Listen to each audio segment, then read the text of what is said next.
Hi, Hey, there she is, the one and only. how you doing? Good.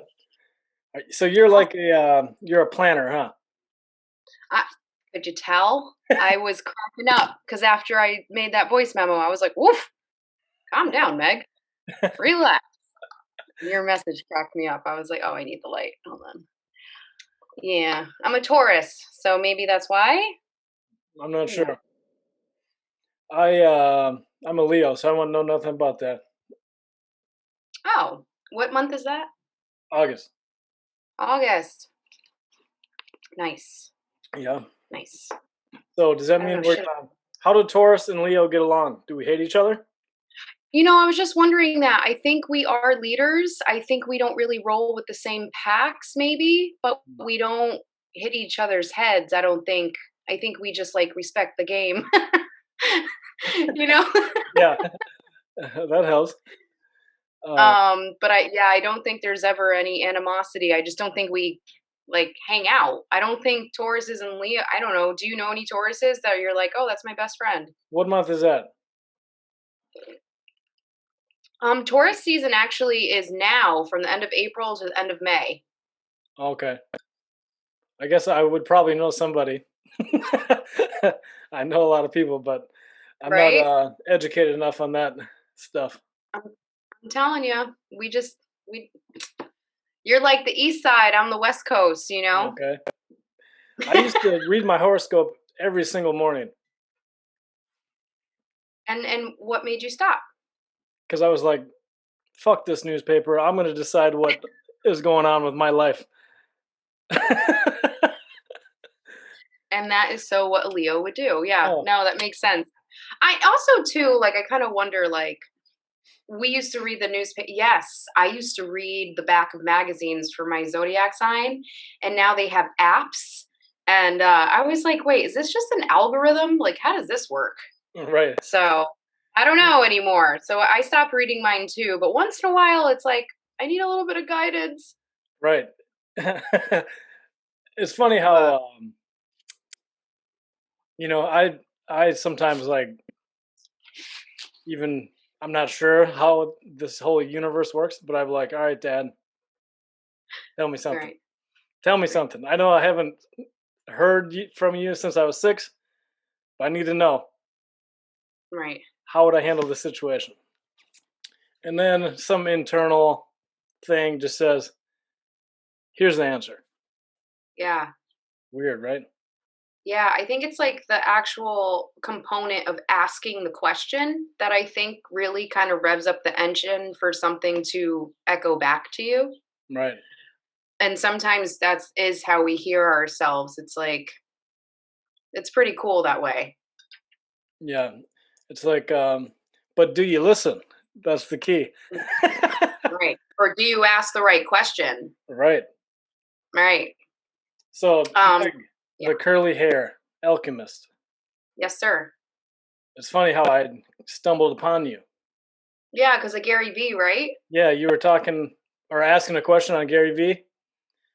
I was like, Yeah. curly hair alchemist. All right, she's trying to do something with curly hair. Let me go take a look. I'm like, oh, she's Yeah. legit. Yeah. Yeah, that was a cool day. I fell off my seat when I saw him post me on his page, and that was pretty dope. And I've met some actually pretty fascinating people. A few have stuck around, you being one of them, and it's been interesting who I've found through that connection. Very uh forward thinking, fun loving, um independent, charismatic men actually who want to like do their thing and respect the game that they're in and also like do something to better themselves, which has been kind of a cool connection from that interaction that Gary, bestowed upon me. So it's very cool. So when I saw you were like, who wants to be on my podcast? I was like, hi, me. Um, Yeah, I was like, yeah, let's keep the engines going, right? yeah. So, how's New York life? New York is intense, but I just moved to a new place. So I'm much more like calm, believe it or not. I moved to like a very artsy part of the Hudson River community, and I couldn't be any more happier. And New York Mm. has everything, but this place is pretty special. So I'm happy here. I went to New York in like 2000. Damn, I don't know actually. That long ago. 2014 maybe. No, it had to be Okay. like 2015. Not that that's a big Okay. difference. Here's you know what I loved about it? The stereotype about like New Yorkers being assholes. I didn't really find that to be true. But when you're in a restaurant or Yeah. something, or like I was gonna try to get a slice of pizza, and I'm like from Minneapolis, where you can sit there and look at the menu for a while as he's waiting. Like, oh, okay. And this guy's like, "Get your ass to the back of the line." I'm like, "Oh shit!" I'm like, all right, yes, sir. Yeah. Get it together. You can't Yeah, be taking all day ordering stuff, you know? yeah. But everyone was real nice, and so my wife is like a lover. She just wants to talk and connect with people, you know. Yeah. So like we'll be in the subway, and I'm like, babe, I'm like, stop looking like a freaking tourist. You're gonna get us mugged. She's like, and then like these little old lady would come over and be like, oh hey honey, do you need some help getting somewhere? I'm like, so the way I grew up, I'm thinking, okay, this older lady is just being nice. But then I'm like, or is she? I'm like what's really going on here?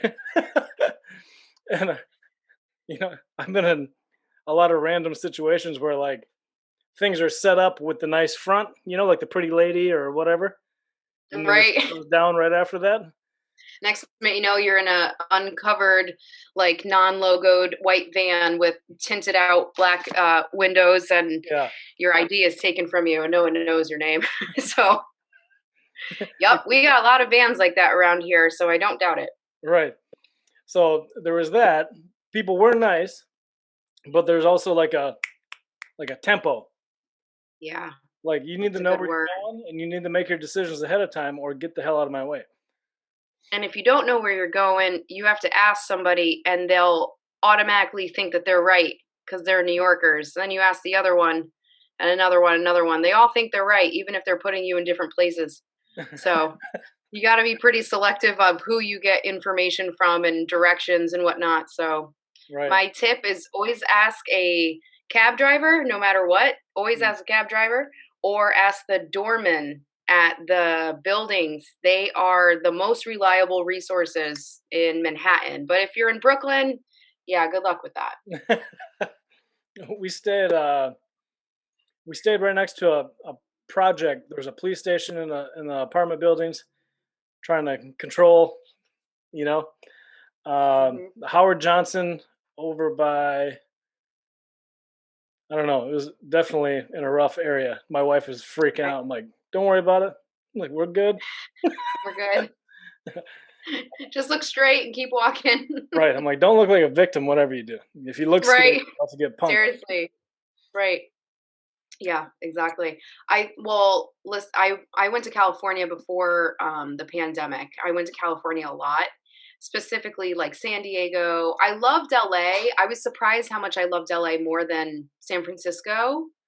Um, and I met this girl at a kayaking club, and we went kayaking in the ocean. That was rough. That was rough. And in order for me to focus on not getting sick, I was like, "So, have you ever been to New York?" And she's like, "No, I'm so scared I'm going to get mugged." Now, she's a California like resident. So I said, "Well, let me break it down for you." I said, "If you really like to go out to dinner in really pretty cocktail dresses, you just go to Manhattan. If you like a really amazing like enchilada, go to Harlem. If you like love to go to rooftop bars and just be all super artsy, go to Brooklyn. If you like really good Greek food, go to Queens." And she was just like, "Oh my god, that sounds so nice." I was like, "Yeah, I think New York is full of a lot more potential than just getting stabbed in the middle of the street. Like, I just, Right. The like, city's give it a better at more chance, than you know." And then I told her if she really wanted a good block party, go to the Bronx. Right. So she kind of got a lay of the land of the boroughs, which was pretty neat. And then just don't ever go to Staten Island. So there's nothing there. Like, just don't even bother. Right. So that's Another that's like literally New York. oh, another thing I really enjoyed actually. So I went to Central Park, right, which is kind of like a little haven of peace in a weird way. Yeah, But I loved. So I'm like Gary V in a little in a weird way. I love the speed of the city and like being surrounded by people and just buzzing everywhere, you know? right. But then I love the paradox or like the parallel of going into Central Park, like going across the street and then all of a sudden it's calm. I'm like, wow, it Mm-hmm. makes you appreciate that little wooded area so much more if you step out of chaos and into like, ah, It's literally trails and Mother Nature at its finest. I still have not seen that entire park, and I've lived near Manhattan like my whole life. wow. So it's Uh, huge. I mean, Yeah, you'd have to like do it in a couple of days. It's massive. yeah. So What if they got rid of it? How many people would leave? I feel like how much would they fill up and what would they fill it up with? Because New York is just once there's a new ditch, something fills up with something. Yeah. You know, So I don't know. I don't know. You'd have to. I think that's a really good question. I'm curious to take that hypothetically at a different time, maybe with like some drinks and like a bunch of people from New York City, and just be like, "Hey, what do you think?" yeah, do that and then get back to me. I'll get back to you. I'll give you the poll. Yeah, because I know that was one of my biggest reasons for going there. I'm like, I want to have an apartment right above Central Park. It'd probably get old after a while, you know. You take it Yep. for granted because it's right there. But I don't know. It's pretty spectacular. so tell me about your life. Well, I mean, Where'd you grow up? honestly, I grew up actually in a small house. I actually grew up in like a kind of interesting green color house on like the top of the hill, called Wigwam Lane, in Stratford, Connecticut. And when at the time when I was growing up, we had the highest population of senior citizens, in all of Connecticut. So traffic sucked, especially being a 16-year-old learning how to drive. Right, I didn't really love the town, but I guess I had like bigger views and bigger dreams. And, my mom's a dog groomer, my dad's an engineer. And me and my brother my brother was like jack of all trades, and I just kind of fell in between the engineering and the love for hair and people. And like, because we're mammals. So I guess it's close to dogs. Not really, but kind of. um, Yeah. so What? so I guess that fusion, right, of my parents kind of created what I do now. And I just wanted to like move to New York and start something different. Actually, it was mostly like my career that got me out of Connecticut. Um the whole curly hair career in the beauty industry is like really an up and coming movement that's been going on for like maybe 25 years. um, so it's that kind of catapulted me more around like my focal point. And now, as I'm like mid 30s, I'm more focused on like what's really um, like the antidote to my like insanity that goes on in this world, the stuff you can't control. So I think it's really just about like me taking care of myself in a different way. I think is pretty cool. And just being weird about it because I don't really know how to do this thing. So um I'm just having fun right now, Yeah. which So is really that's so the curly hair alchemist. That's where you kind of you serve other stylists that are trying to make a So I've profitable definitely business. helped other stylists build like help them around their business. I've helped them build an understanding of who is their ideal client for their salons. And also helped people become inspired of how to go out on their own, especially being a niche profession. Um I've been very inspired by incredible people in the industry that I met at salon I was at for about 5 years that taught me a lot, and then also taught me what I didn't want. So it's kind of interesting how that works. And yeah, so that's been cool. And I also train clients, and right now I'm a small little boutique salon in the heart of Dobbs Ferry. But I think social media has been really fun in the aspect of like sharing my story and touching people in a different way that I didn't expect. Right. So that's It's been not the that's it's been not the pretty common cool. path, the one you're taking as a stylist, Yeah. you know. But I would say it's the more scalable one to serve people Mm, that are trying to really make their own mark. There's yeah. easier to scale that way than because there's only one of you. Right. So unless you're going all day long, right, or you can scale that out and help people accomplish their goals. Mhm. And that's the coolest part is seeing their light bulbs go on. So good. It's so addicting too because the light bulb really becomes then a light bulb for you too. I think I don't know if you've had this experience, but getting to know people can be really hard. And taxing, especially if I'm living in a place that's so with that tempo, as you said, very fast. And so I meet so many people from all over the world that everyone's at different speeds.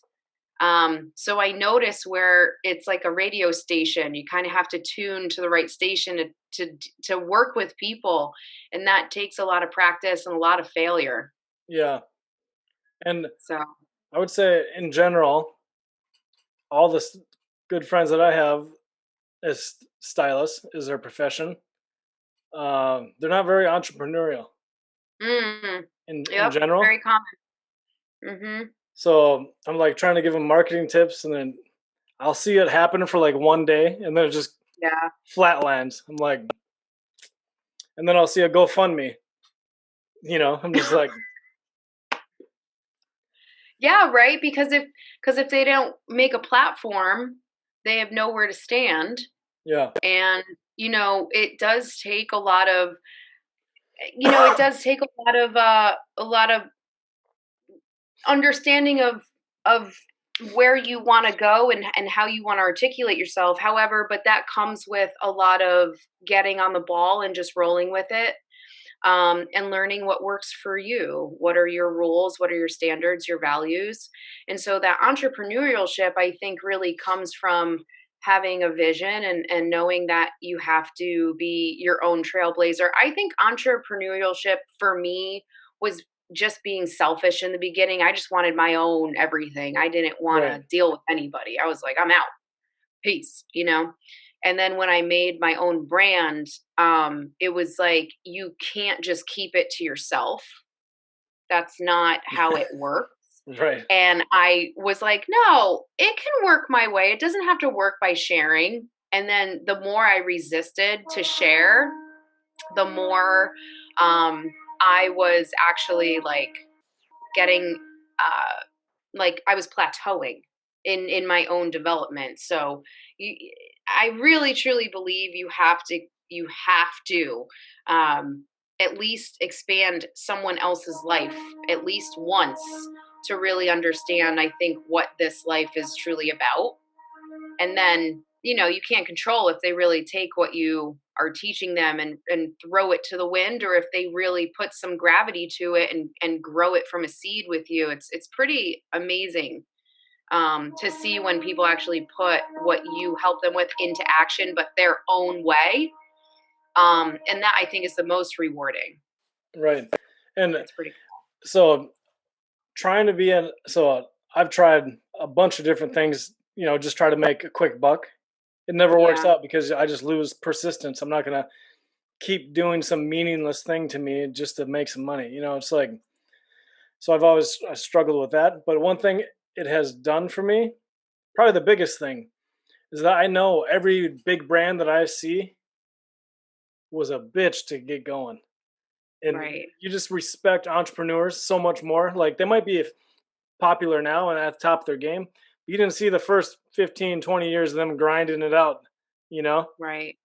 So you have so much more respect for even like, I was watching like The Food That Built America. like these entrepreneurs that Oh, made potato chips and shit. Just like that's you take cool. them for granted, but Lay's is the last name, you know? Like, Right, right. And so I think that's maybe that's why we connected so much through Gary Vee, because, he always talks about, you have like 40 years to really make I mean, even he's in his 40s or something like that, right? And even he's saying that. He's like, I have 40 more years of this. yeah, And it really puts this perspective on, like, oh wow, yeah, because I mean, how often did you picture your life after like 30? never. Never. And I feel like, Mhm. oddly enough, I'm 38, but I feel like I'm just getting started, which is kind of weird because Right. like I've been well, first of all, I was like a late bloomer. I didn't get my shit anywhere even close to together until I was like 29, Okay. you know. And before that, I was like kind of dabbling with personal development stuff, but I'd just be like, oh, the first pretty girl I see, or the first time to go have too many drinks, or Ah, first guy that lips off, I want to fight him. Like I wasn't a right. man yet. I was like a boy, just like a slave to my whims. Right. Right. What inspired you then to, like, take off the, Peter Pan shoes and start, like, walking in your boots? Right. Uh, huh. Hmm. I'd probably say, you know, I don't like to admit it, but I think it's my wife. Yeah. I you know what? This is why I love Jordan Peterson so much, because he he's never said this, but because I can't quote him on it. But I really think when he talks about feminism and all that stuff, he's really heading towards, in the way I understand it, as a woman and as somebody who really supports men, and I'm not a feminist at all. Um, I really love the idea and the concept of, like, women are, let's admit it, we are more evolved than men, right? However, we inspire men when we are nurturing to them and loving to them, and let them choose their own choices. And I really see a lot of my close women associates and friends and everything, when they just let, like, their men breathe and live their life, but they just drop little tidbits of knowledge. I mean, I see those men thrive, with so much love and so much respect for, like, where they want to go in life, and I really do think that that's this really kind of cool magnetic Yeah. uh force that men and women do have with each Hmm. other. And it's weird too because I'm very. I should probably be in prison because I'm like extremely disagreeable. Like it could be Okay. good for Well, me, but if someone else tells me that I have to do it or that you're right. I have to play by the rules, I'm just like, I don't know Mm, about that. no thanks. I don't think so. And so now, when I'm in any situation where it could like end in like a fight or like some craziness, I'm Right. like, if I go to jail, Right. my wife, I have a wife. Like, there's things to lose now, Right. Yeah. you know. So, but as Right. a single guy, you're just like, I'm gonna kill this guy, and Yeah. consequences don't matter. Who cares? I'll just, like, call Bill and he'll pick me up tomorrow. You know Right? what I mean? Exactly. Like, and you're gonna have those friends around you who are fucking up too, because you're not keeping yourself accountable. So why would you hang out with people who are keeping themselves accountable? Right. Yeah. Right? And then I've always had like a huge desire. Like my biggest fear in life is like just not attempting to reach my potential, which is constantly like expanding. So it's kind of like one of those things you do until they put you in the ground, you know. Right. Right. But I've always wanted to like chase it though. I don't want to be like the punk that's like afraid to admit like there could be more than working 9 to 5, coming home, having a beer, and like watching Netflix. Right. It kind of drives me crazy to think that that is like a real life. Yeah. Yeah. Um, I totally agree with you. It's Definitely getting off the mainstream path is a good idea. yeah, but it's kind of like sometimes I get jealous. I'm like, man, this guy is completely okay with just coming home after his little job that doesn't mean much besides the paycheck, and Mhm. then he'll just eat dinner, watch TV, and he's completely happy. If I do that for more than like 2 days, I start going, Right. actually, probably one of my biggest like depressive episodes happened because I'm not actively progressing towards like something that I could be more. 100%. I can so relate to that. I mean, when COVID hit and I had to shut down my salon, I shut down from March to June. And even after I reopened, it was this kind of really lagging, non motivational space.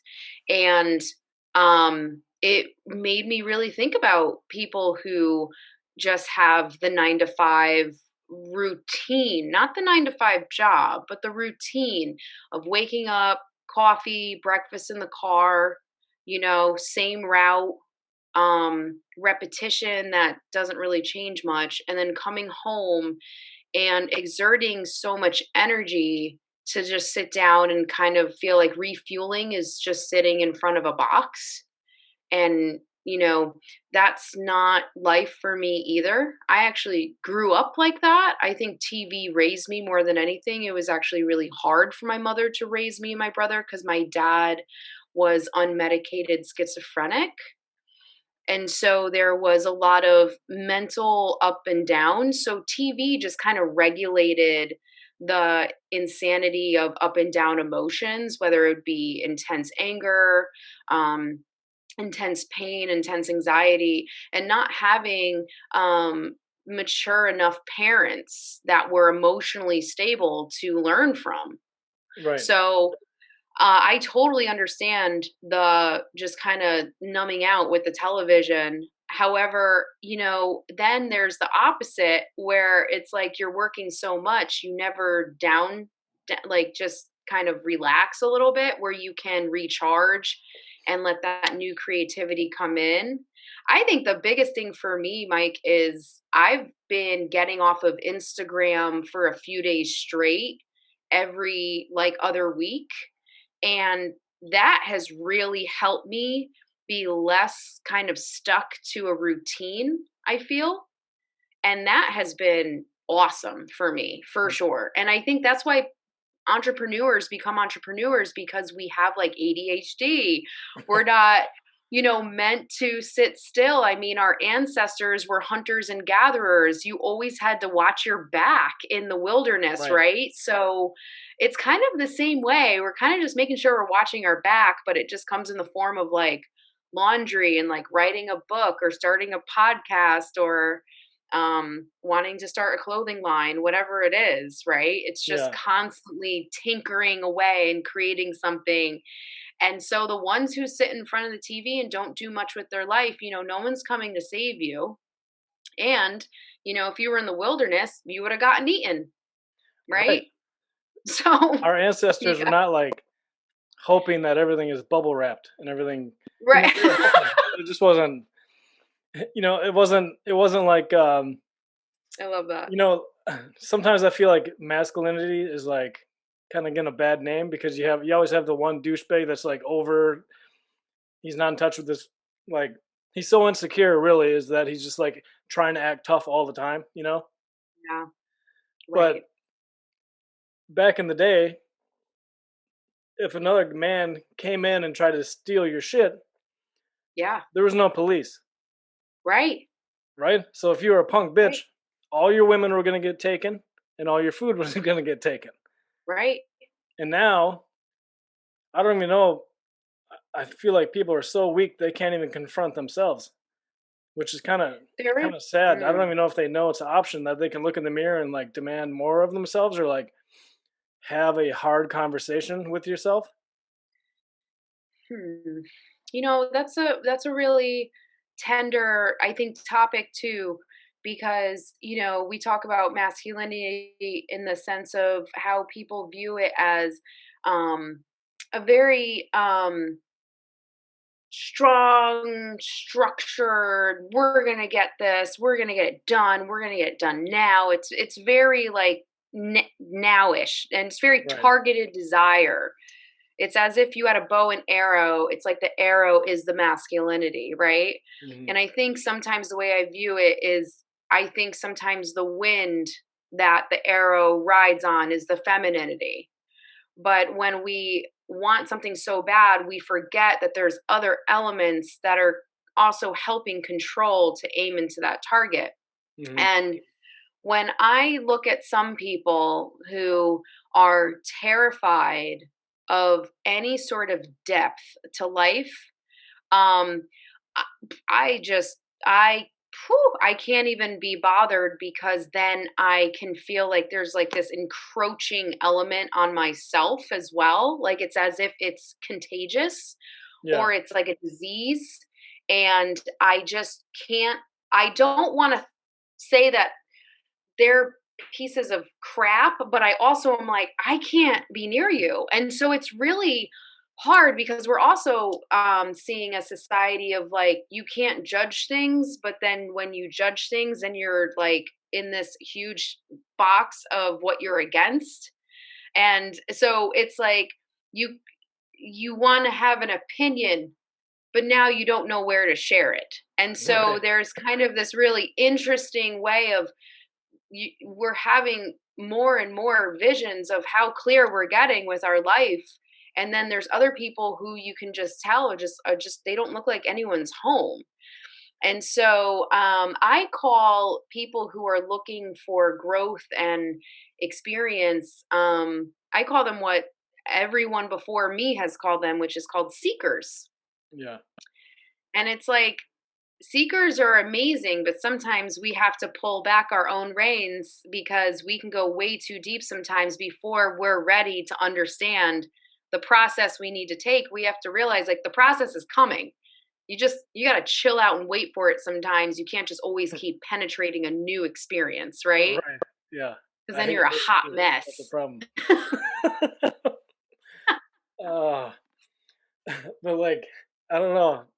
I feel like things are so easy in comparative, like to the rest of history, that we're just getting like real Yeah. soft. You know, and Yeah, I I don't mean, we're like it. fighting for nothing, right? We're literally, I mean, people's visions of fighting for something is reposting a social media post. Right. Like that's their opinion now. And I'm Yeah. just like, what? Right. So But I when hear if you you. see them in person, they're just like that awkward, silent person that won't confront, that they're so insecure that they won't put their opinion out into the real face-to-face world. Which Right. it does take skill and It does. practice, because I was that person that had a lot of thoughts, but I was just a little insecure. I couldn't be assertive with my opinion. And Hmm. assertive doesn't mean like being an asshole. It just means like, Right. here's my opinion. Um, what do you think? And I'm okay Right. being wrong. Right. So so that's why I think it's so hard now with COVID because where if you want to go to a room where people are having conversations where there's debates, that's like you're under a certain umbrella. But what if you want to be the person that wants to start a conversation with the people that you just simply know in your life? You don't have to like find a group of people to then have permission to do that back and forth. It's like book club, Yeah. you know? Sometimes not everybody has a book club. They have to create their own. So having friends of all walks of life, you meet them in all different ways, especially all I used to do was travel for hair classes.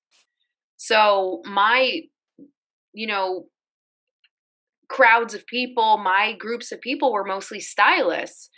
And we can talk about a lot of stuff, but not everybody wants to have the same conversation. Not everybody is going to do public speaking. And I am totally okay with being wrong but it depends on who's talking to me, and I am a little sensitive. I don't like people's tones sometimes, and I have to get over that. And so when I hear a certain tone, I don't know if you remember the movie Fern Gully Oh with yeah, Robin Williams I'm playing old. Batty.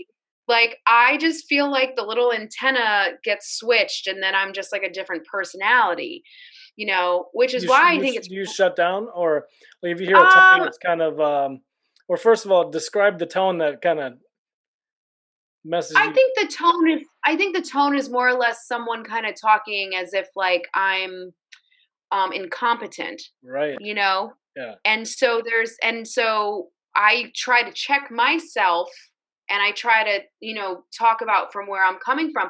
But that's why I love watching all of, a lot of Jordan Peterson videos, a lot Because of everyone thinks he's crazy. he's I think he's brilliant. So do I. And I think the way that he speaks is it grabs my attention in the sense of he is speaking from not only a psychological view, but he's speaking from a bigger umbrella than most people do, and he doesn't make it about him. Right. And when people, it's like you watch some of their debates, and I'm Right. like, this guy did not listen to what Jordan just said. Not at all. Not at all. Jordan is like 4 layers deeper than this guy's even thinking, but he's still like arguing. It's real Do weird. you do you notice the more you listen to him, the more you notice where people don't actually listen to you and they bring the conversation somewhere else? Yeah. Yeah. Like, I want to bring this up, and I don't know how controversial this is, but we might as well go with the times. Um, I was behind the chair. I was with a client, and I actually try to keep the whole COVID vaccination conversation out of the salon. Um, and I've been learning that if you've been vaccinated, usually people tell you you don't have to ask them. Right. Exactly. And so the people who haven't been vaccinated, they don't actually tell you openly that they're not vaccinated. So Right. just with this social understanding, um, one of my clients asked me if I was vaccinated, and I actually said that as an answer. And I said, and she goes, "Yeah, well, we're trying to get herd immunity." And I said, "I totally understand that." And I said, "Have you ever asked the question of some people just being immune to the virus in general? Is there actually a natural immunity to this virus?" And she just took the question, got silent, and then started going into talking about how the vaccination was made. So it's interesting because it's like the lily pad of my conversation got jumped over, and she Yeah. went onto her own lily pad. And once I saw that, I realized we weren't having the same conversation. Right. And so that type of experience can be either like she's unconscious of it, right? Or purposely you're being navigated around and avoided and creating a new route. So I think the biggest thing that Jordan Peterson is teaching me is, it's like get people on the same page. And so if I could, I would have been like, no, no, no, no, we're going to come back to here because this is the question I asked. But Right. we weren't in a debate. We weren't being filmed on YouTube. I'm not, like a huge profound speaker. So you have to know the place and time in which to do certain things. And plus she's a client. We don't Right. need, Yeah. this type of atmosphere. But it's interesting how when you mentioned a lot of stylists that don't have an entrepreneurial mindset, the thing is that most hairdressers are looked at as just like the therapist that people just drop their baggage on and then they just go about their lives. Right. And I think the difference between what I do behind the chair is you just don't get to drop your personal opinions on me and expect me not to have a reaction or an opinion. Yeah. And so that's why I actually write newsletters to my clients saying, hey, we're not talking about this anymore. No one's asking me about vaccinations anymore. I understand it's a real question. However, I don't come to the salon with any sort of illness. Recently, actually, I had to go to work with poison ivy on my shoulders, so that kind of sucked. And I How you catch even poison ivy?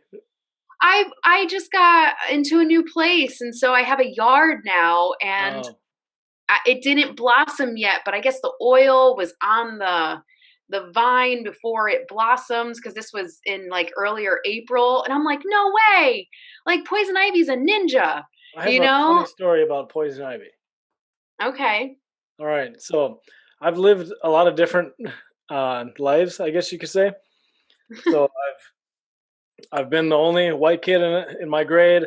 I've also been like on farms, like lived in a farming community and stuff. So I've like had this Okay. huge variety of like, or my perception of people is that there's great people in every culture and there's a lot of ignorance in every culture. So I've seen it Yeah, all over. 100%. Anyways, to my hillbilly days, I was out hunting with my little BB gun in the woods. I had to go to the bathroom. So I went to the bathroom. I don't bring toilet paper when I'm out Right. shooting my BB gun. So I just grabbed a bunch of leaves and they were poison ivy. And it was a brutal week, I'll tell you that. I will, I am like, I Yeah, can't even imagine how bad that was. it was real bad because there's more things than just your butthole down there, you know? Right. So, And guess what? It spreads everywhere. yeah, yes. Ah, you Yep. poor So thing. that was a good time when I was like That's a good time. Well, hey, you know 12. what? I guess we are all learning where to not put our asses when we're we're younger. Yeah, exactly. Yeah. Yeah. Some people have to learn the So, hard way. That I'm one of yeah, sounds like them. it. So what do you struggle with like internally? That's what I like. I like to know what people struggle with and how Sure. they get through it.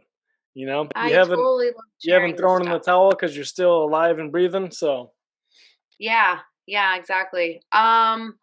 Honestly, I think I struggle with um more than anything believing that I'm smart enough to do what it is that I'm here to do.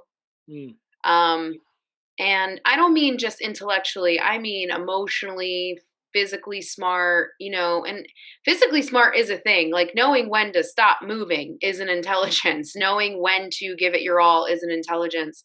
Um and I really, listen, I struggle with really truly believing who I am because you spend so many years in this concentrated energy with your home life, and it becomes like such a big part of you before you're even 14 years old. And then your teenage years, psychologically, you're just trying to mature and trying to understand like what this all means for yourself. And then you got to deal with the way society kind of puts you in a box too, so that also shapes you. So I think I'm doing a lot of shedding of what society, where it placed me and where I allowed it to place me and where I allowed myself to be a victim. hmm And now I'm like, I'm doing a lot of writing, I'm doing a lot of talking out loud, a lot of voice memos, a lot of video recording with myself so I can hear myself. It's real easy to yeah, just kind of ask other people's opinions and then be like, "Oh, I guess I'll do that now." right, So it's I'm asking people a lot less questions that are pertaining to me and asking them a questions that make me want to know if I want to be around them anymore. So I'm doing right, some serious introspection of my environment in every level, and I'm trying to see where I'm the toxic person in my environment. And I think that's really important for me to share with you. I think that's the most vulnerable thing I'm doing right now. That's kind of put me in hiding sometimes, but I'm trying not to hide, cuz you can when I was really focused on a lot of stuff, I would just push people away so easily, because I'm like, I'm focused, I'm this, I'm that. But then, you got to fucking help people here and there. You got to know who you have to help. You have to know where your time is needed. yeah. I think that's been the biggest struggle for me, is like, where am I needed and where do I need them to deal with their stuff and I don't need to be there for it. hmm So kind of like boundaries. Sounds like a very familiar topic for my life. I've I've similar to you. I'm trying to figure out. Well, I know when I'm toxic, but usually I don't know it until I'm done being toxic. I'm like, damn, like come on, man, that was pretty. You were a pretty big asshole right there. Mhm. And my wife's quick to let me know. She's like, about the tone. She's like, you need to watch your Yes. tone. I'm just like, Yes. did you just hear your tone when you told me I need to watch my tone? Like, But you know what's so brilliant about that? That's the only tone that will check your tone, exactly. right? And she's like, you can say that exact same thing with a different tone and it means something different. I'm like, oh, it's one sentence. She's like, and we just, the biggest arguments we get into is my tone. Because, Yes. like, sometimes if she asks me, like, the same question, like, 3 times, I'm just like, I throw a Yeah, fastball. Same thing, a little sterner. She's like, you right. better speak to someone else like that. I'm like, all right. Right. She's like, you're not going to Exactly. You talk to better me check like that. yourself. You Okay. know what's another great question? Another great question is like, when was the last time you ate? Right. You know, that's been the biggest thing for me is like, am I hungry? Am I hungry? Right. Because I'm starting to get impatient. I'm starting to get snappy. I'm starting to get super negative. Like, and I'm starting to whine a lot. And I think that that's our adult version of our inner child being Yeah. like, feed me. I need someone to nurture me. And so that's now my thing is it used to be, hey, what's up with your tone? And now it's, hey, what's up with like your food? Like where are you with on that? And Yeah. I've been dating this great guy and he's the same way. And so I can tell when he's getting snappy and like I'll find his cookie stash and I'll pretend like I'm hungry and Right. then I'll just give him one and he doesn't know that I'm, like, trying to stop a fight from happening. Right. That's the perfect way to avoid a fight. But give it 20 minutes and then let the sugar kick in and then be like, "So what did you say before?" Yeah, exactly. And so So when I first met my wife, I thought we weren't gonna work out because she's always talking about her faith and like how much she loves people and this and that. I'm talking about like this, all my mistakes and like my right, family who's fucked up and like right, I'm like this girl's way too nice. right. I'm just not gonna talk to her anymore. So I ignored her for like 2 3 weeks, and she sent me a text. She said, "You're an asshole." I'm like, "That's my kind of girl." I'm like, she's like, I said, "I know." And she's like, "Oh, you do, huh? For what?" I said, "For ignoring you." And then she's like, "I'm not Uh-huh. gonna force you to hang out with me." I'm like, "You want to hang out tomorrow?" Aw, And see? then ever since then, it's been a battle. Damn. I mean, she really has self-discipline because I would have been like 6 days. I would have been like, "You're an asshole." I wouldn't have waited that long. Right? No, Um she's the opposite of me. She's very patient. Oh, okay. Yeah, Yeah. Do you know her zodiac sign? she's February 12th. Okay. So she is an Aquarius. Oh, Gotcha. That's interesting. the old water I mean, I'm sign. not gonna, yeah, no, I think is Aquarius water? I think Aquarius is air, actually. Hmm. Hold on, because now I have to know. I'm just Um, talking out of my ass. yeah, well, it's My believable. poison ivy butt. I Aquarius, I think, is yep, it's an air sign. Um, Interesting. Well, you know, And we're both the I oldest too. what happened? We're both the oldest sibling. Oh, okay, got So you. it's just like two rams just going at it. That's interesting. You know, it's so fascinating how we choose the people that we're with, like what the dynamic is and how it chooses us too. Yeah. It's I went to India a few times. I've been to Thailand, Costa Rica. I definitely went more of like the spiritual route. I definitely went a little off the deep end where it was like no deodorant, no shaving. It was a little intense. I didn't have to go that far, but I did. And what I got out of it was one, everyone in the world needs to go to India at least once in their life to really see what life is. Right. And I really implore this. And then the second is what India taught me was you can have all this chaos, but you can still have all of this magic that somehow everything just works out. And so being that I am not married, and I am childless by choice.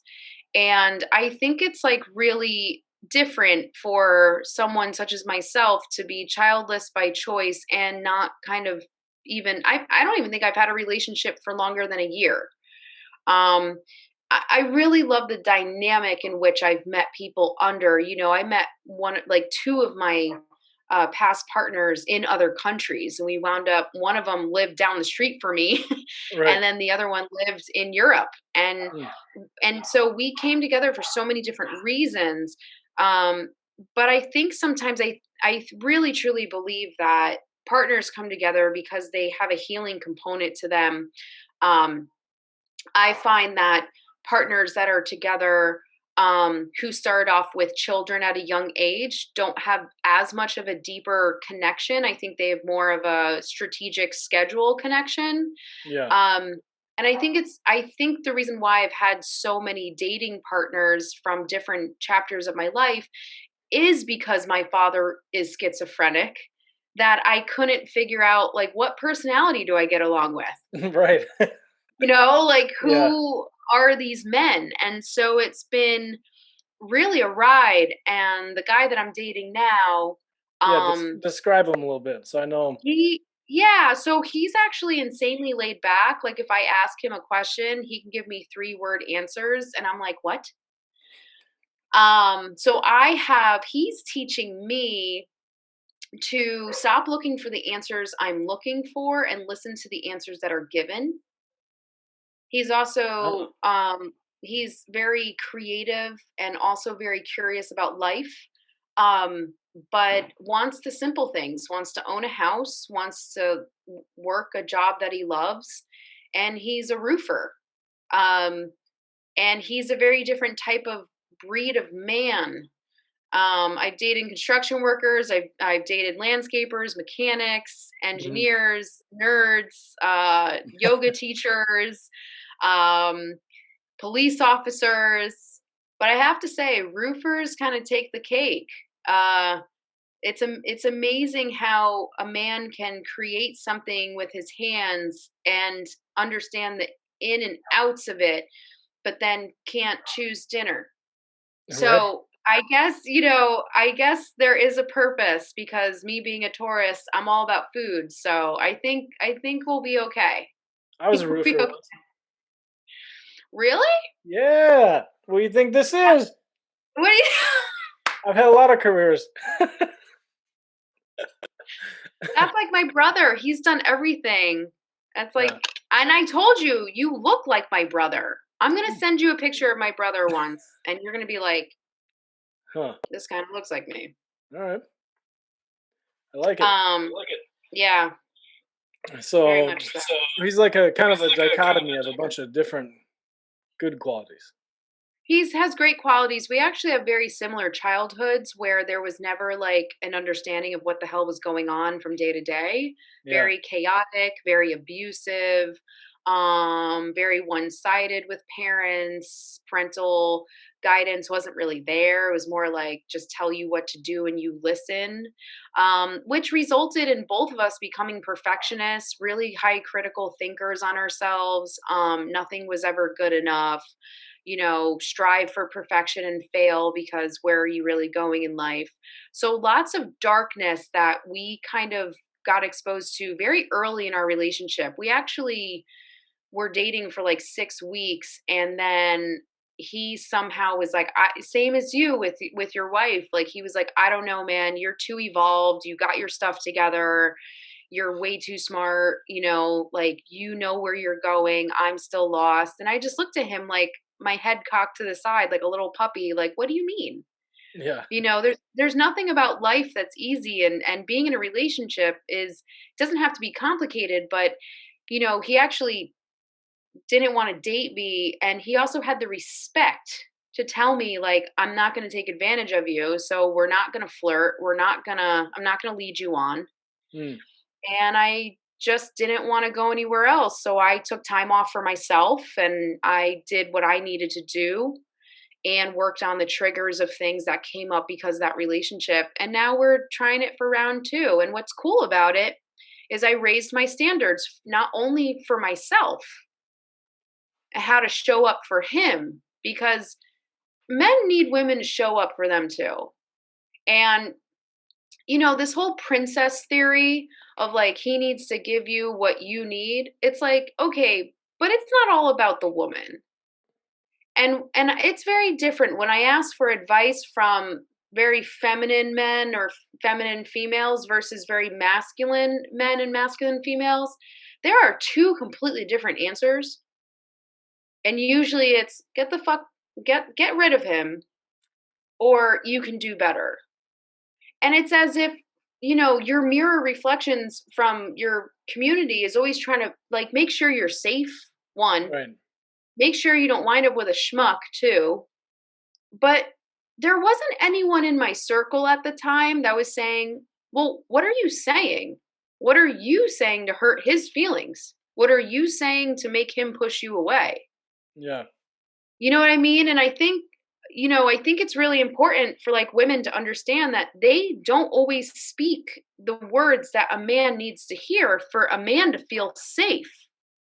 Right. And so I think that's what I'm learning now is what does he need to feel safe besides cookies once in a while? Yeah, that definitely. That's but one. but how can I show up for him too? And I think that's really changed the dynamic of our relationship where he now sees that I also have his back. Right. And it's cool. I think it's Mhm. really neat. Yeah, the biggest thing, my wife, I think her superpower is really, she has shown me like what love looks like when love is more than just a word, like when it's Mm, followed through on, you know? right. Right. And I actually didn't think that really existed because I have had a lot of superficial relationships. Like we're in a relationship because that's what you do, you know. Right. And Right. but her ability to just love people and love me and trust Mm, me, I tried to push her away like many times, and she's also strong enough to be like, "You want to end it? Go ahead, yep. do it. Yep. I dare you. I can't swear I'll be here when you're if you change your mind, but Right. you know, I'm just like, damn, it's like the perfect balance that keeps me around." Right. Right. Because it's like you have the freedom. You are allowed to push her away, but just see how far you want to get. Right. Right. Yep.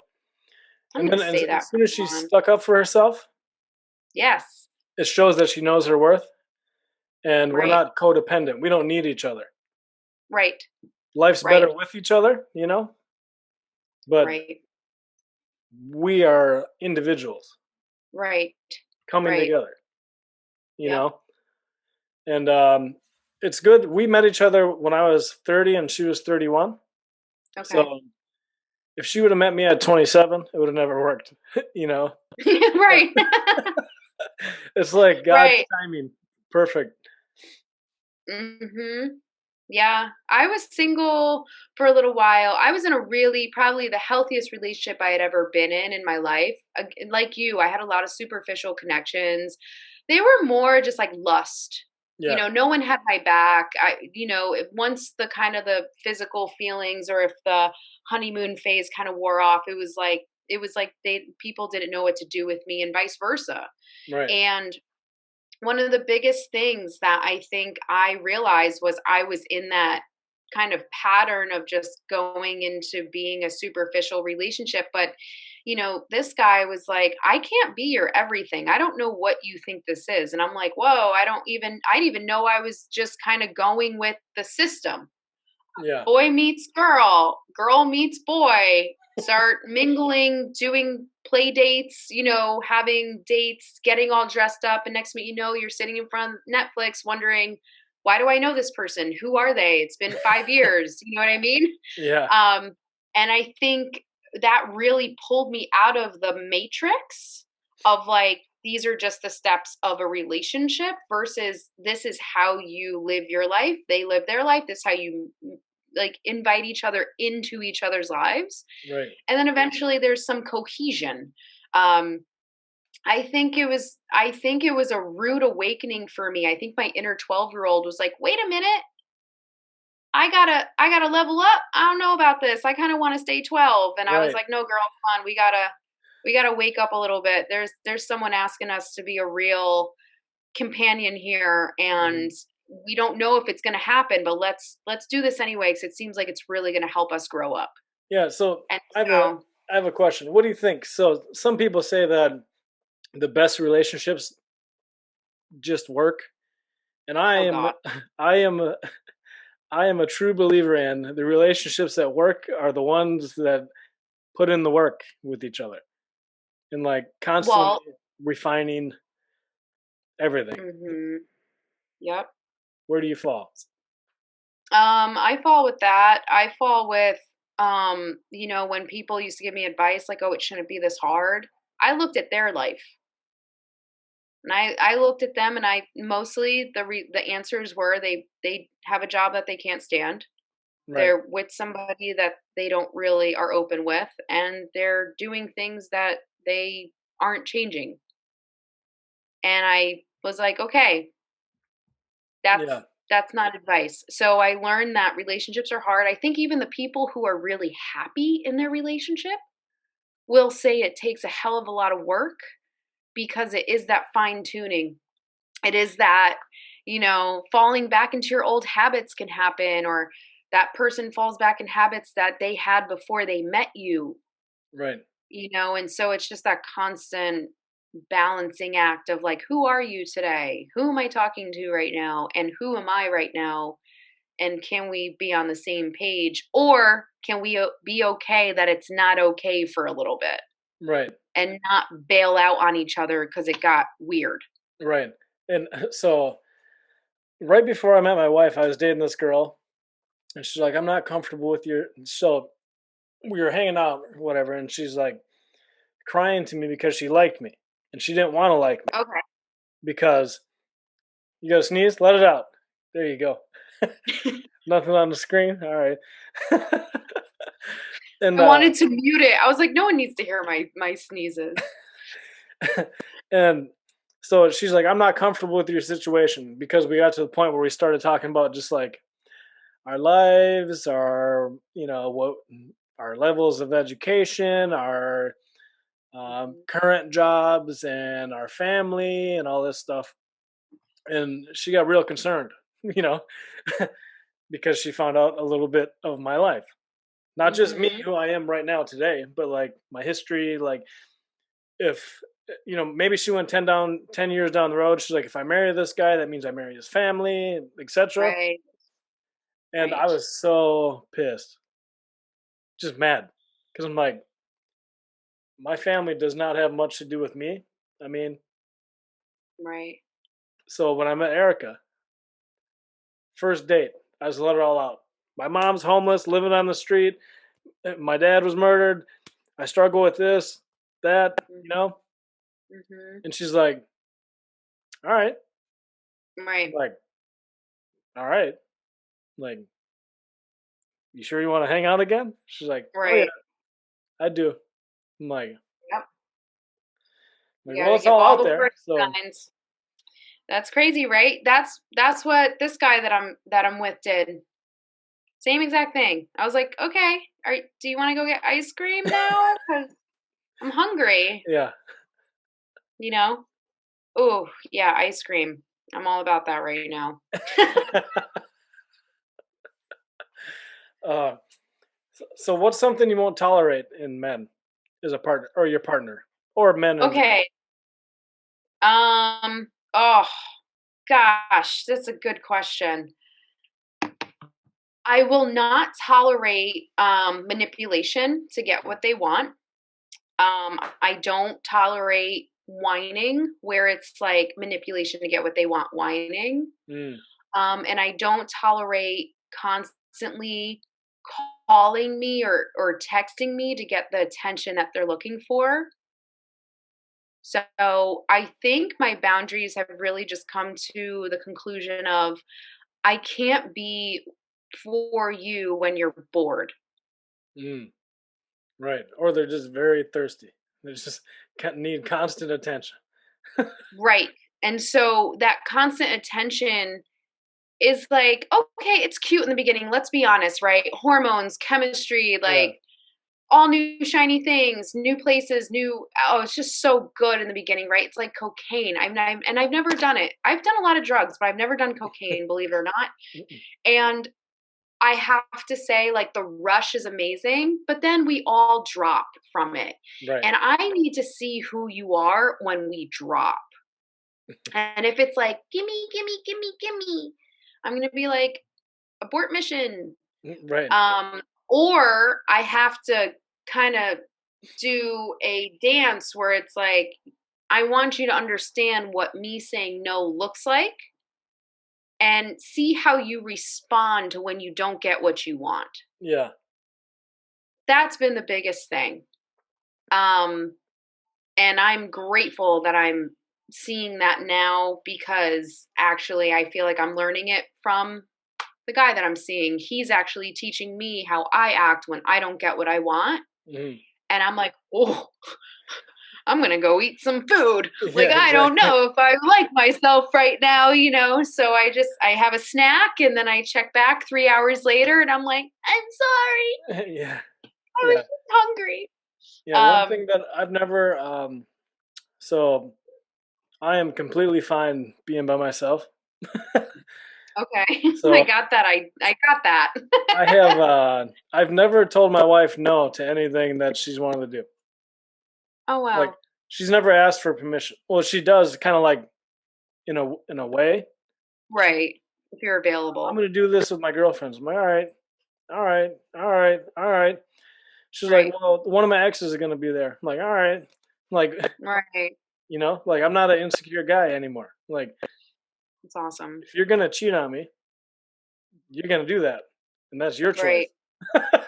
So I Right. mean, go do your thing, and it's very freeing, right?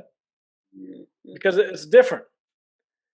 Like if I'm secure enough to let her go hang out in the same room party as her ex-boyfriend and the best relationship that she's had up until now, Right. I'm a free man. Go ahead, Right. you know. But that also says that you really trust her. True. I would say more so, yeah, I do really trust her, but I really feel worthy of, which wasn't always the case. I feel worthy of being someone's husband. Like I Mm, feel like that the man that I have become up to this point is worthy of someone wanting to be with. And if they want to mm, mess that up, that's on them. okay, that's what you mean about the freedom. I haven't gotten that confident yet. I definitely had an episode a couple of weeks ago where it was petty. I asked if something can be removed from social media and I didn't know where it was coming from. And I am actually in therapy and we kind of talked about it. And it was interesting to learn how the compulsion of needing control is really the element of why sometimes we ask for people to do things for us to make us feel more secure. And it comes from such a young age of being dependent on someone else, and that person that you're dependent on never could help you. Yeah. And so I'm sure you can relate with everything that's happened in your past. And it was like, it was as if like I had to have this breakdown to have this breakthrough. And this person had to go through it with me. And the only thing, he said to me was like, do you not trust me? And I said, that's the crazy part. I absolutely trust you. I just don't trust the story that was in my head. Right. and so it's sometimes there's this alternate reality that happens with these compulsive feelings that I think the biggest key when we're doing this personal development is being like, I have the power to defeat this anxiety, or I have the power to defeat this, so sorry, my neighbors are chatting. It's all good. Everything just happened at once. There's a little chihuahua outside, basically, um, just having that moment to be able to get into your brain to say, I have the power to defeat this compulsive need to get this over with. I think it's so important to stop that thing that you really want to do and just be like, can I let this go for 2 hours? Hmm. Yeah. Let me And ask then, you a question. you know, You think, yeah. um, so I got to a point in my life where it was like I would do things out of, and this is kind of like I started to understand habit loops, and then I started to Okay. understand that my emotions were also on a habit loop. Mhm. Or so then there'd always be like the trigger, am I good enough? And then there'd be the routine, freak Right. out or, get depressed or, all that. And then the reward would be like the reinforcement of the habit would be like some kind of external validation. And the Right. external validation thing was the hardest thing to overcome because you can get attention for being sad, you can get attention for being a victim, you can get validated for being jealous, because like if you're jealous, all of a sudden your partner has to reaffirm their desire for you, or that you're good enough. So I got to this Yes. point where I no longer needed external validation because I did so much work with self acceptance and like understanding that, you know, I am a person worthy of love, basically, Mhm. that I no longer needed the external validation because it's really like it's like it's like a junk food, Right. it's good, but it's not satisfying. It's not going to keep you going. And Mm. I got to the point where I'd keep doing things just out of habit, not that I needed them. And that's kind of where my whole life really turned around, is when I no longer needed, or when I realized I no longer needed external validation, and that I was just chasing it because it was like a pattern in my life. Right. You think those things, like in your scenario, you think it's more of a habit, or do you really think that there's still some insecurities that you're working through? I'm definitely working through insecurities. I'm definitely also having an epiphany around the insecurities that the insecurity exists to begin with. It's kind of like an unveiling and like a wake up call where now when I'm doing this habit, right? Because it has to be a habit. It's been played out so many times, but and people, you choose the people that are going to react to it the way that you want it to because it's going to play to your narrative, right? So yes, I do think it's an insecurity that I am being exposed to by my willingness to be open to now these things that I have to face within myself. Hmm. um because these are the same things that are stopping me in all the other areas of my life that I didn't push through. And Right. so it we do kind of cater to our relationships as mirrors, and those mirrors are really helpful. I mean, I needed I needed to talk to somebody who was outside of my circle because they were able to ask the questions that my mind needed to hear for me to assess myself. Right. And self-assessment, I think, is the biggest muscle that needs strengthening, and that external validation that you speak of um is addicting for sure. I Hmm. mean, Instagram alone, you hope that you post something and you get a certain amount of views or exposure. Right. And when you don't, you kind of are like, what the hell? So now, as I work more and more on my insecurity, when I post things, what's interesting is because now I feel more secure in myself, I'm posting things I actually want to. Right. Not the So thing that'll now, get the most likes. right. Like, so now when I do get any sort of attention, I'm getting more attention I've ever had before in all of my Instagram life because I'm posting things that make sense to me and things that make me light up. Right. So, I mean, it really is the formula. But if you don't know what lights you up, you're just going to keep, choosing different things until eventually you figure it out. That's why nobody really knows what you're going through, Right. Exactly. And you know? man, I have a love-hate relationship with Instagram. I've met so many awesome people because of Instagram, Right. but I'm just like the level of fakeness that I see out there. I just want to call it out at all times because I'm like, Yep. you're full of shit. I always want to, Yes. but I go on my rants. I'm just like, oh, Mike, you did it again. You went on a rant. You said you weren't going to go on a rant. You went on a rant. You lost 300 followers in a day. Like, just stop it. But I'm just going to be myself. Fuck it. See what Yep. happens. Yep, yep. And on top of it, I've done the same thing, but now I actually just hit the mute button on their profiles. I have so many hairstylists that I follow that I really love their work, but some of them just are not talking about hair anymore and they're talking about things that I just don't agree with and I'm like, "Nope, I just mute them. I don't want to see their stories." Yeah. And I have so much more mental peace. Um Also, You I'm almost not forget in how dumb they are. competition.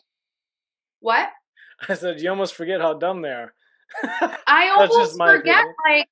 like, but it's also just like I've told some of them, like, "Hey, I don't agree with anything you put on your stories. Like, we're the polar opposite, and I don't know why you're posting all of this stuff." And they're younger than me, of course, and they're gonna do what they're gonna do. But it's hard because I just want to talk about hair and business. But the more we get busy, the more we try to stay true to our voices, the more we ghost on each other because we're just trying to stay in our own lane.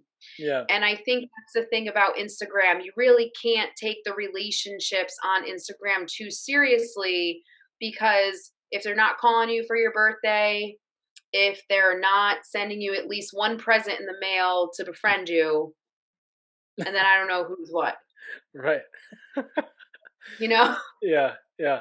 And so I also like when people confirm my bias. Like, I like people that agree with me. Imagine that. So I have to, me personally, I go out of my way to make sure that I'm surrounded with people that I just can't stand their ideas. And Interesting. it's not good for my soul because it's so much easier just like to constantly everyone pat you on the back. Yeah, you're right, Mike. You're right. Right. You're funny. But I'm just like I don't want to become too ignorant of other people's Right. opinions. Same. So there's this one guy. He's a bookstagram guy. Man, we have a lot of common interests.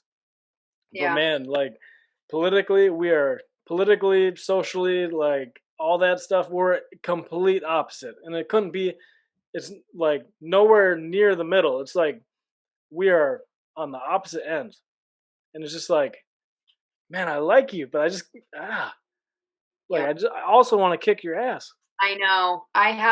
You know what? I notice when stylists really want to punch me in the face, but they want to love me is when they stop talking to me, but instead now they just send me like cat videos. Right. Like they're like, "We can't even talk about anything anymore because I saw what you posted and I want to smash your face into the wall, but I also like really respect you as an artist and like a boss babe and like Yeah.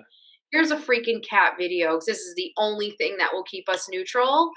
Where me, I'm like, "Hey, you're sending me cat videos. Is there anything else you want to talk about? Or are we Right. just going to do this like our comments and give emojis, but we're not actually talking?" And Right. so those really become the relationships that I find to be more just meaningless. And more along the lines of if we actually probably lived in the same area, maybe we would be friends, but we'd have some like passive aggressive controversy, which I do have friends like that. I have a girlfriend who we just talked about What's your what name? it Put it on the her name internet. no, no, but actually my good friend Michelle, we've known each other for a long time. She is always late. Always. Mm, Always late. And yeah. I'm like, "Listen, girl, we need to talk about this." And we had like a legit conversation about time. It's not because she doesn't respect me, it's because she does not operate in the universe of clocks. She has no understanding of time. Yeah. And so once we understood that about each other, I said, okay, well, with me, you have to be on time because I used to be left at grocery stores. My parents never showed up on time sometimes, and it made me feel invaluable. So you have to be on time with me. But now that I know that time doesn't matter to you and you're just in this alternate universe, I will be sure to keep that in mind. So when things are not as important, I will tack on an extra 2 hours of something else I could be doing Yeah. because you're not going to be here yet. Right. So when you learn to work with people, you understand how they operate. But if I can't have those conversations with you Right. and you're just going to lie to me because you can't be honest about who you are, you're going to waste my time. Yeah. And I almost did an IG live with this one stylist, and she completely forgot about me. And she was about 25 minutes late to our meeting, and I was like, "Hey, it's okay, but I'm busy for the next 2 months." Because what you showed me is that letting me know you couldn't make it due to an excuse was more important than saying, "You know what? I screwed up. I wasn't on time. I'm sorry." Right. Right? Yeah. Because she didn't say that, I don't wanna work with her. Like, She that's doesn't how cut off I get. she doesn't know about your Google Calendar habit. She has no idea about my Google Calendar habit, which I'm totally gonna talk about in the next few weeks because I think everyone should know about it. Yeah. So I am the opposite of you, and I'm the opposite of my wife. I hate plans. Like if someone makes a schedule for me, I'm just like, why are you scheduling my day? And my wife has plans like out 6 years. Right. Oh, I don't go that crazy.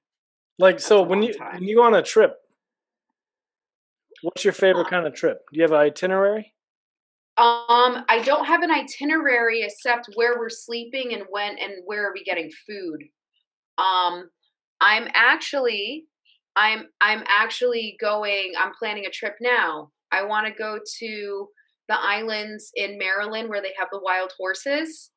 Never heard of it. Tell me more. That sounds Yeah, awesome. I'll yes, I will tell you the name of it right now. It is called, Astatege Island, Assateague. And they have wild horses, and you can do off-roading um beach adventures. So I'm going to be Wow. taking my Jeep Wrangler and like driving all around the beach while camping if I can get on there cuz COVID's screwing everything up, man. Oh yeah, especially It's over there. uh Well, I so probably live in the most liberal state besides California and New York. Maybe even okay, more so than New York. interesting. This thing is blue. It's been blue forever. It's never been red in like 60 years. It's just Fascinating. like my gyms, nothing's open. Like my brother lives in Florida, the wild, Right. wild west of Florida. Everything's open. Party time. Like all the saunas are open, gyms open. They're having packed arenas for UFC, and I can't Right. get in the sauna around here. I miss the sauna so much. I miss like hot springs and stuff like that. My god. Yeah, Yeah. No, but I mean, I guess I'm a planner in the sense where I'm like, hey, I'm taking July off. I want like 5 days off and I want to go here. But I also know what I like. right. Yeah, So I think that's important too. Like I know where I want to go. I'm not going to Costa Rica right now. I'm just waiting till the dust settles or to see what else blows up in our faces. right. So Yeah, I'm yeah, that my favorite trip is like arrive. The only thing I know is where I'm sleeping. The rest, I make Mhm. decisions on the fly. Yeah. Same. Yeah, Same, but then what about in your everyday life? Like, don't you have, like, something to look forward to by the time are like, when my Mondays come, I'm blocking out time to get things done because I have to get action set for my goals. yeah. So there is I there guess I is do have planning, there plans is then. strategy.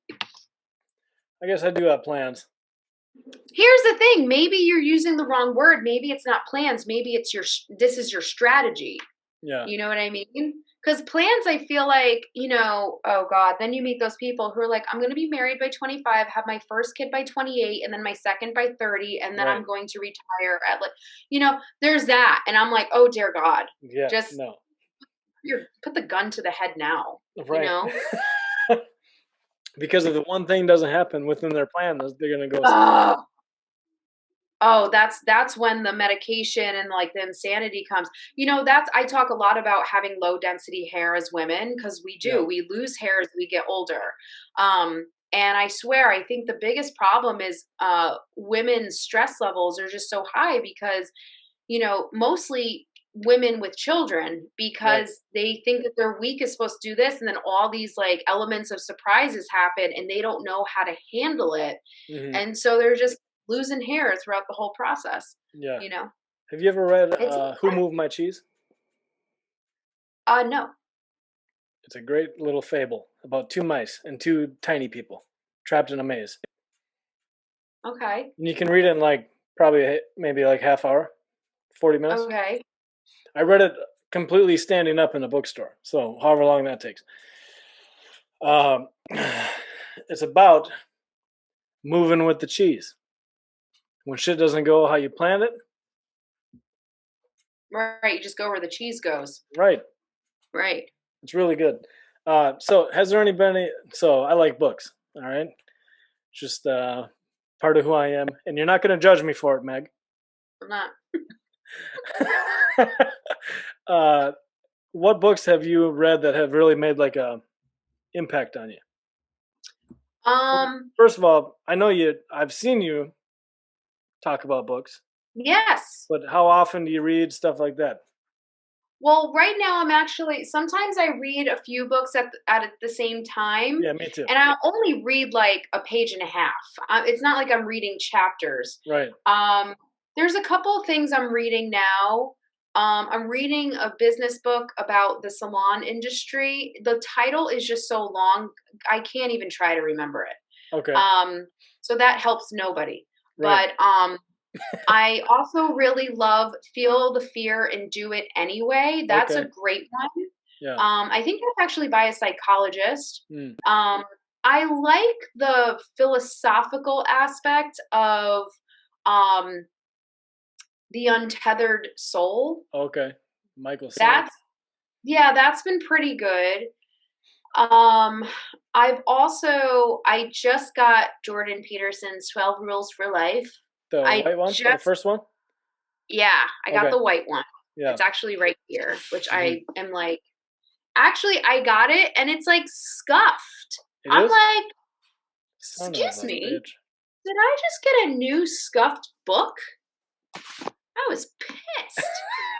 Um, and what else? I think and the Anatomy of the Spirit is a really Mm. good um one for if you like are into studying yoga and understanding the meridians of the body and like the energy that emotions hold inside the body. Yeah. um, those have really changed my perspective in the past year or so, actually the past 3 years, Mm. of how to kind of move within the world.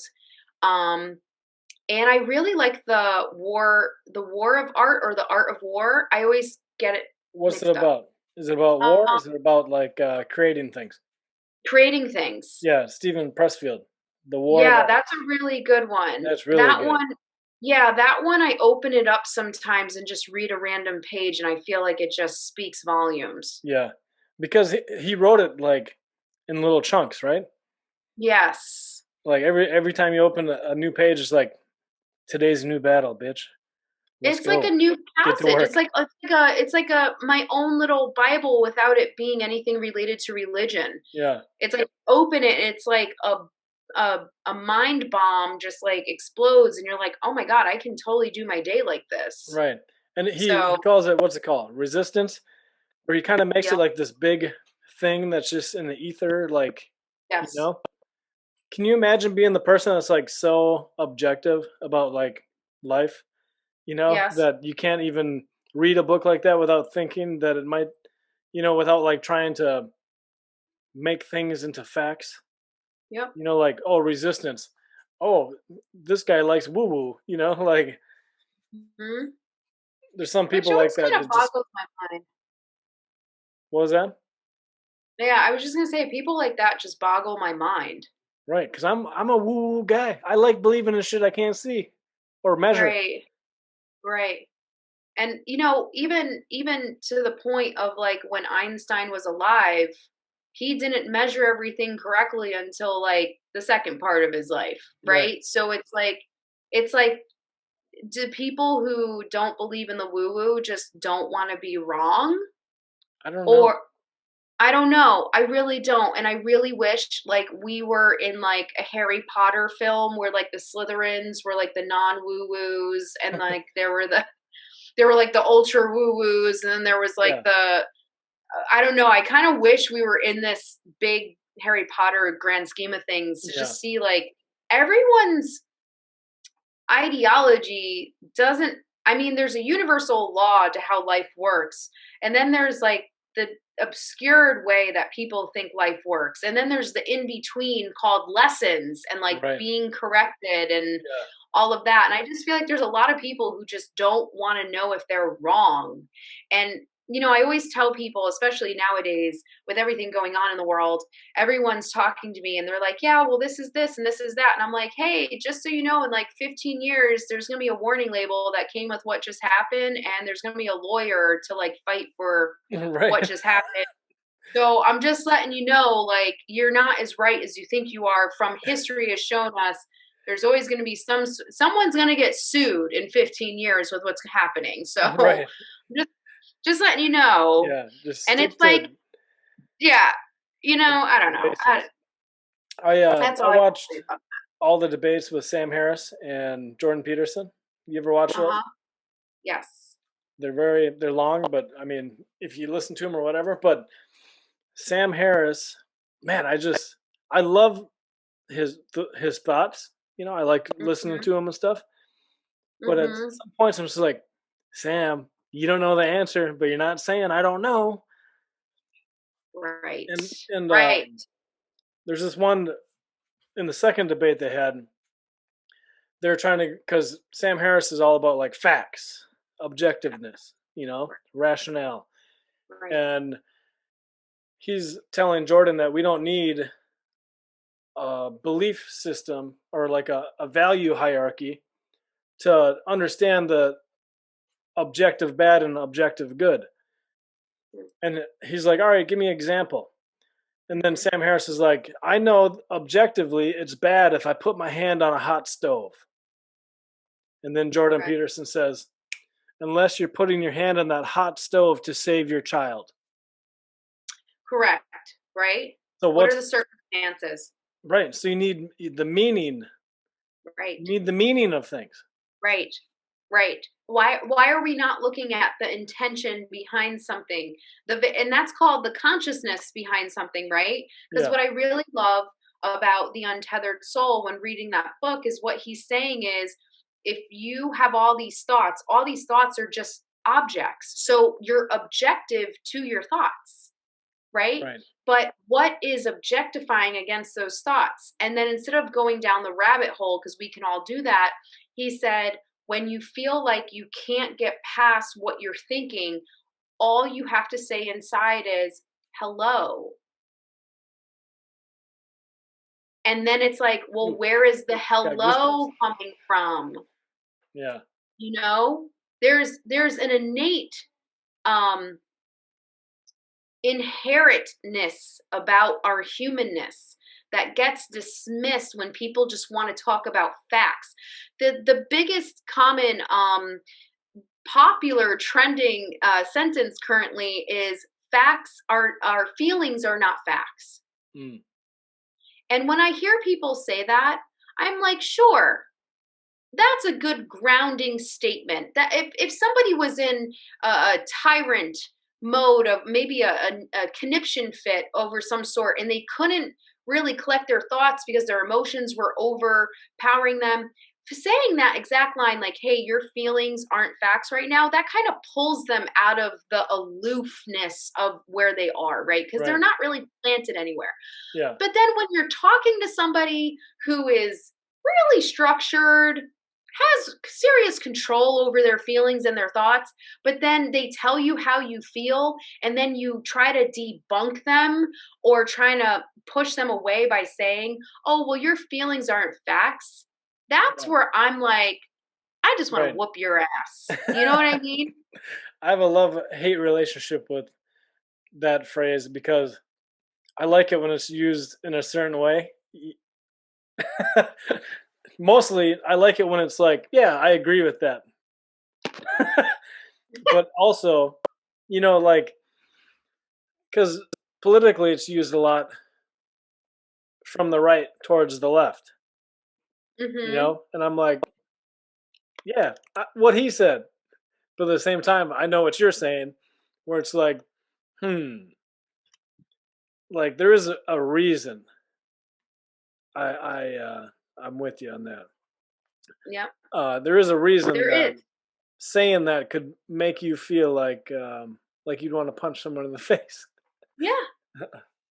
Because it's like, don't invalidate the feel. Like, when do you validate the feelings so you don't keep encouraging them?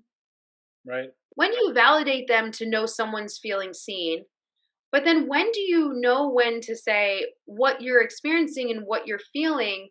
We're not saying they're not real, but like, how the lack of compassion sometimes I feel like is like a really it's a really challenging thing when you're debating about something, because it's not about choosing sides. It's about proving a point without having to be right, but then being able to say something that's going to spark someone else's mind in a new way without like manipulating them, converting them, right, like, selling them something. yeah, You're just saying something that is a universal law that comes inside of us as mammals and as conscious beings. hmm, And I just feel like a lot of spirituality or things that you can't see, the voodoo-ness of that is getting tripped up somehow. yeah. I, I've So been trying to work on myself because I like to go on Instagram and sometimes just let people have it. You know, yeah. Right. I'm Why working on it. not? Be the opposition, right? Right. Well, I just don't want people to be victims because I've been that guy. It doesn't do anything for you. It's Oh not yeah. helpful. If you're really Yeah. trying to navigate through your life, blaming anybody for your situation or hoping that someone's going to save you, it's not going to work. And it's not Right. the strategy. And So, you know what, too? A few months ago, I was in a really dark place. And I remember, like, once in a while, you'd be like, hey, how are you? And I would just, like, constantly be sad. And I knew, like, this is if you really want to push people out of your life, constantly telling them how sad you are is the best remedy to do that. right. And eventually, it had to go to the point where, like, I kind of had to ghost on people because I wasn't doing anybody any good. You I weren't was just like, reinforcing it's okay to feel like that anymore. yeah, and it was also like no one else was going to be able to help me because it was such a bizarre feeling. Like, I would be really depressed and feel really lonely. But then when I would articulate these feelings and be vulnerable, when that person had empathy for me, it was like I was still numb to their empathy. Yeah, And so I really had to find like my own antidote to my own self empathy first before I could feel anyone else's. right. And now I don't look for anybody's empathy. Now I'm just like, if I'm having a shitty day, I don't reach out to people. And if I am reaching out to people, it's the people who I know have grit in my process, Mm. Yeah. you know? So it's like the people I outsource to, it's not going to be my mom, Right. Yeah. you know? I'm I used to reach out to people all the time. So it's like dangerous, right? Because you want people to reach out to you if they're about to kill themselves. But at the same Yeah, time, so love works in a lot of situations. But for okay. me, you're not going to be able to feel my feelings for me. You're not going to be able to work through my bullshit for me. So if I'm in this funk, it's probably because I'm being incongruent with something I value, and I just need to sit here. I'm not going to kill myself because I believe in confronting all my dark shit, Right, and I'm going to sit here and suffer until I have an epiphany. right. And that's how I deal with it. And then I have a growth mindset, so at the end of this little episode, I'm going to be a better person to Yes, just grind it out through this shitty episode. right. So it was great talking with you. Yeah, same, I you think we know? should do it again. Where can people find you? I want to be respectful of your time. I have something going on. You have something going on. We're popular people.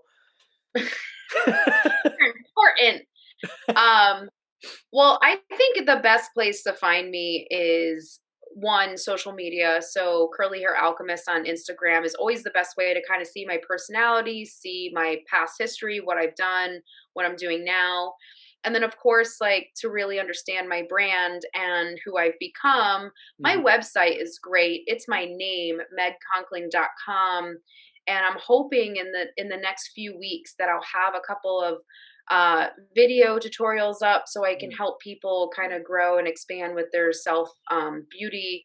But then I also want to do some deeper stuff. I think eventually in the next 4 to 5 years, I actually want to hold curly hair alchemist retreats. I think Yeah. Hey, that's do I that's really qualify? what I want to do. Hey, you know what? You can always come as a guest speaker and we can talk about books Yeah. for personal growth because your outer image is just as important meeting your inner image. So we can't do the outer image work without the inner image. So that's Mhm. what it's about. Yeah, I'm working a lot on my inside. My outside, I just neglect for now. Okay, just get a great moisturizer and lotion your body and you'll be fine. Right. All right. Let's chat again, huh? Yeah, definitely. Thanks. Enjoy your evening. You too.